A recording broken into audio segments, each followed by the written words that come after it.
Pag ipinapaliwanag ni Barzaga ang kanyang panig, pinatayan siya ng mikropono. Makikita rin na nag-uunahan ang ilang kasamahan niyang kongresista para pahintuin ang kanyang plenary speech. I wholeheartedly accept the decision of the committee, but I maintain my stance that President Marcos must be held accountable for his crimes. Too many people have died and too much money was plundered from the Filipino people for us to stand down now. Whatever punishment may fall upon me and others who stand against this president who has lost his constitutional mandate of serving the people is inconsequential in relation to the amounts of lives and futures that will be saved when President Marcos leaves Malacanang. It took the deaths and imprisonment of hundreds of thousands to bring Marcos Sr. to... Point of order, Mr. Speaker. My punishment is only the beginning of our fight against the... Mr. Speaker, may we recognize Chairman Abalos for the point of order. Ano po ba ang mas mabigat na kasalanan? Ang magmiyaw o ang magnakaw? Ano ba ang mas mabigat na kasalanan? Ang mag-video at mag-selfie at mag-post ng pagkadismaya sa gobyerno, ang isang batang congressman? O ang ginawang sistematikong pagnanakaw sa gobyerno? O at pagsimot sa bilyon-bilyong mga bilyon-bilyong piso sa kaban ng bayan sa pamamagitan ng mga ghost projects? Honorable Leandro Leviste is hereby recognized. Distinguished colleagues, ang boto ko ay no, hindi dahil perpekto si Congressman Barzaga, pero dahil questionable para sa akin na minadali natin itong desisyon dahil ngayong hapon lang natin nakuha ang committee report na ito at si Congressman Barzaga lang ang sinampahan ng kaso ng Committee on Ethics. Ang boto ko ay no, lalo na dahil inuuna natin ang kaso niya kaysa sa mga mas seryosong isyong kinakaharap ng isa sa mga kasamahan natin. Isang kapwa kong Batanggenyo na nandito ngayon na bumoto sa kaso ni Congressman Barzaga. Hindi ba nakakahiya maging miyembro ng Kongreso dahil parang naging normal na meron tayong isang kasamahan na inakusahan na nagbayad para sa mahigit 100 billion pesos ng mga kontrata sa DPWH? Para bang tinatanggap natin na normal lang magkaroon ng kasamahan na iniugnay sa pagnanakaw ng bilyong-bilyong piso na hindi iniimbestigahan na ng Committee on Ethics, Public Works o Infracom, samantalang inuunan natin ang kaso ni Congressman Barzaga, habang hindi man lang natin pinaglalaanan ng masusing atensyon ang mas mabigat na aligasyon, lumalabas na parang okay lang magnakaw sa Kongreso. Nakatala na sa kasaysayan na sa gitna ng matinding kontrobersiya sa korupsyon, ito ang inuna ng Kongreso at parang lang walang mali sa ginagawa ng isa sa ating kasamahan at tayo mismo ay ngayon sumisira sa imahe ng Kongreso. Mahiya naman tayo. Majority Leader. Mr. Speaker, I'd like to recognize the Honorable Marcoleta for his explanation of his vote. Honorable Marcoleta is hereby recognized.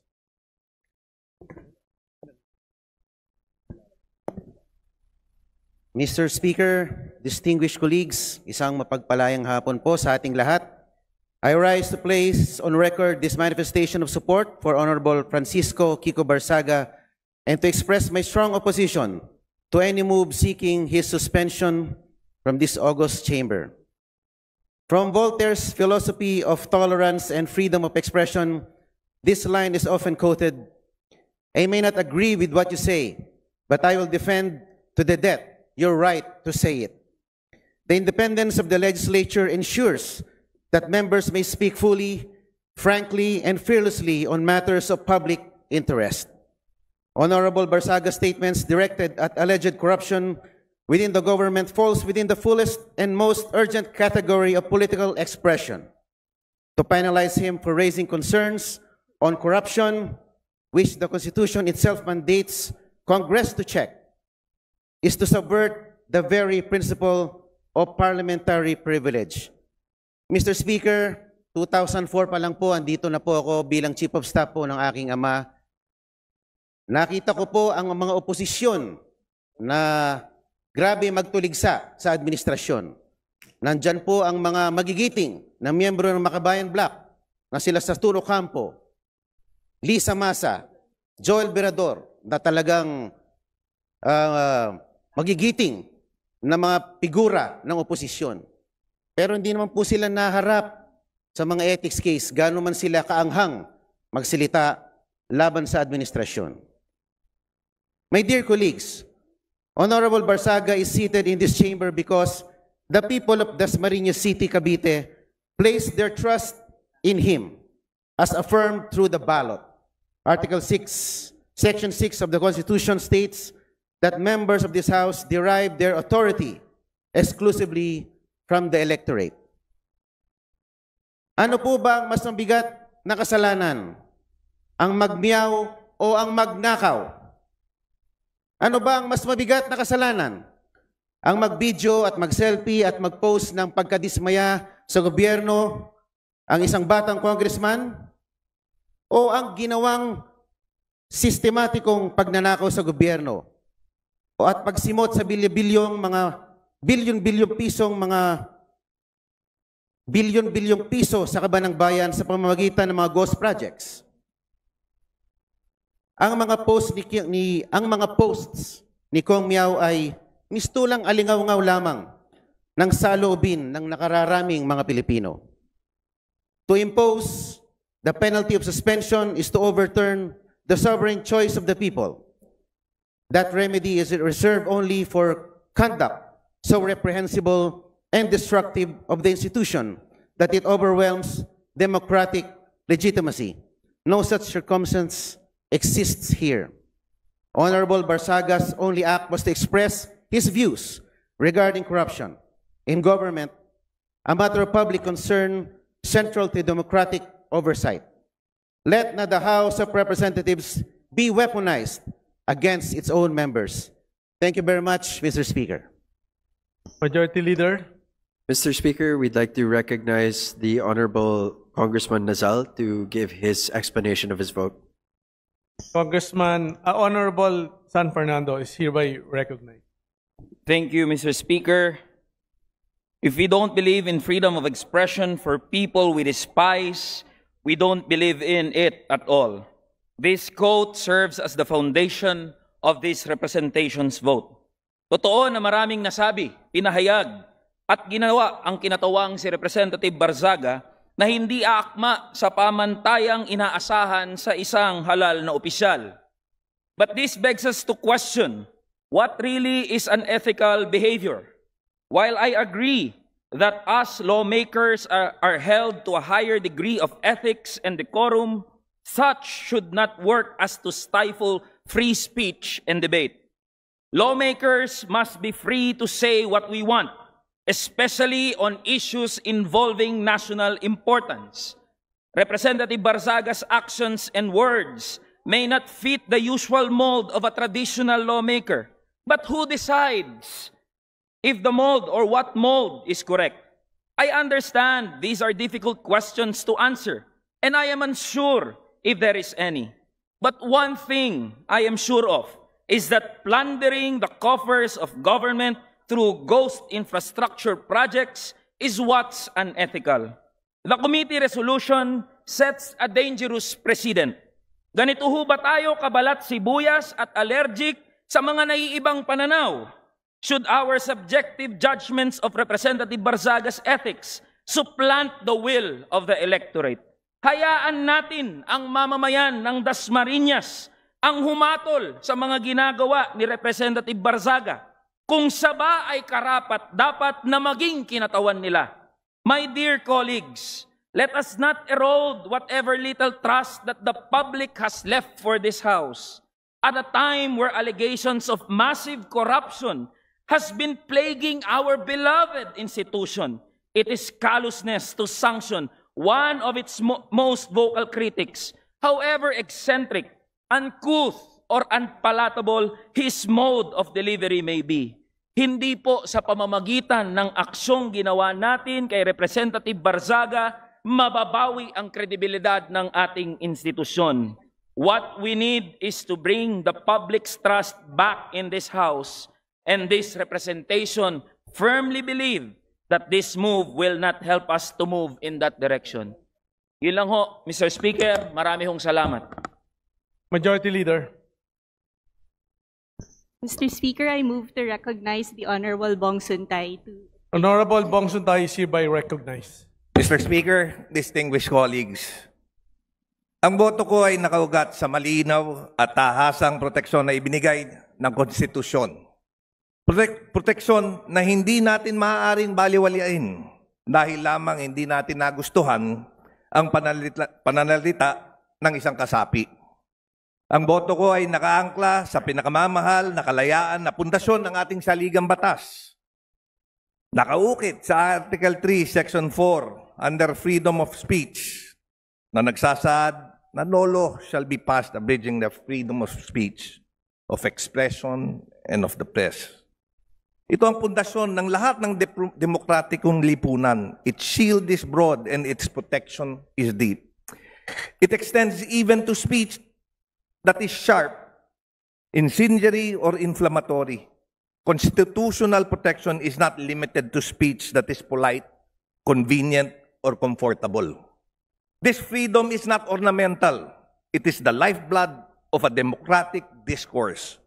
The very air that allows truth to move, compete, and ultimately prevail in the marketplace of ideas. In every Congress, in every era, disagreements, mabigat man o masakit, ay mangyayari. But our duty is not to silence discomfort. Our duty is to allow debate to permit critique and to safeguard the right of each member to speak without fear that dissent itself becomes punishable. Totoo, the circumstances and expressions involved fall short of decorum expected in this House. Hindi natin kinukonsinti ang pamamaraan o pagkasabi. Hindi natin tinatanggal ang bigat ng responsibilidad sa pagpili ng salita. Ngunit, falling short of decorum does not remove constitutional protection. The speech may be harsh. It may offend sensibilities. It may jar our sense of propriety. But as long as it remains within the realm of expression guarded by the Constitution, this chamber cannot treat protected speech as punishable misconduct. Democracy does not mature through silence or suppression. It goes through robust exchange, matinding banggaan ng pananaw o mga malalamang diskurso ng pag-iisip kung saan ang katotohanan ay siyang huling magtatagumpay. I cast a no vote because imposing sanction here creates a chilling effect. Not only on the member involved, but on all who depend on this chamber as a forum for candor, for courage, and confrontation when needed. Hindi ito ang panahon para paliitin ang espasyo ng pagsasalita. Ito ang panahon para palawakin, palakasin, at pangalagaan ito. Freedom of speech is not defended only when it is easy. It must be defended precisely when it is difficult, when the speech is unwelcome, unpopular, or uncomfortable. That is the true test of our commitment to constitutional principles. Thus, with earnest respect for this institution and with fidelity to the Constitution, I vote no, to uphold our most cherished freedom, to preserve the vibrancy of democratic debate, and to affirm the truth. The truth emerges only when ideas are allowed to contend openly and without fear. Maraming salamat po. Majority Leader. Mr. Speaker, I move to recognize the Honorable Robert Nazal for his explanation. Honorable Robert Nazal is hereby recognized. Thank you, Mr. Speaker, my esteemed colleagues. While I acknowledge the profound importance of maintaining and enforcing the ethical standards of this House, my vote of no reflects two deeply held convictions. First, although the respondent's conduct was inappropriate, crass, and unbecoming of a member of Congress, I respectfully submit that the proposed 60-day suspension is grossly disproportionate to the offenses alleged. If he has indeed acted beneath the dignity of his office, then by all means, reprimand him, hold him to account. But discipline must always be commensurate to the transgression And in this case, I believe this August chamber is responding with excessive severity. A reprimand being the initial and least severe action should have been the proper first recourse, especially where the conduct, while objectionable, does not involve corruption, criminality, abuse of authority, or behavior so grave as to render a member unfit for office. Second, voting no does not mean condoning his acts. It is instead a principled affirmation that fairness and due process are indispensable. The resolution before us does not specify the precise acts for which Representative Barzaga is to be sanctioned. Without such clarity, how can he meaningfully defend himself before the entire House?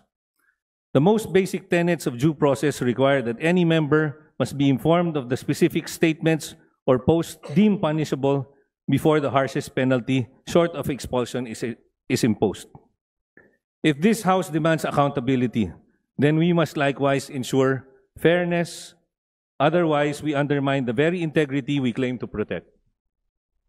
Finally, this vote is also my gentle appeal to this chamber to recenter its energy on the people's mandate. At a time when Filipino families struggle with daily concerns such as rising prices, job insecurity, health burdens, educational gaps, our primary duty is to ensure that their material well-being remains the central business of the People's House. Let us not lose sight of the urgent fundamental issues that affect every household we swore to serve. A reprimand would have been a balanced, measured response, one that upholds institutional integrity without diverting the House's focus from the needs of our people. For these reasons, I register my view that a reprimand, not suspension, would have been the appropriate, proportionate, and constitutionally sound response under the circumstances. Thank you.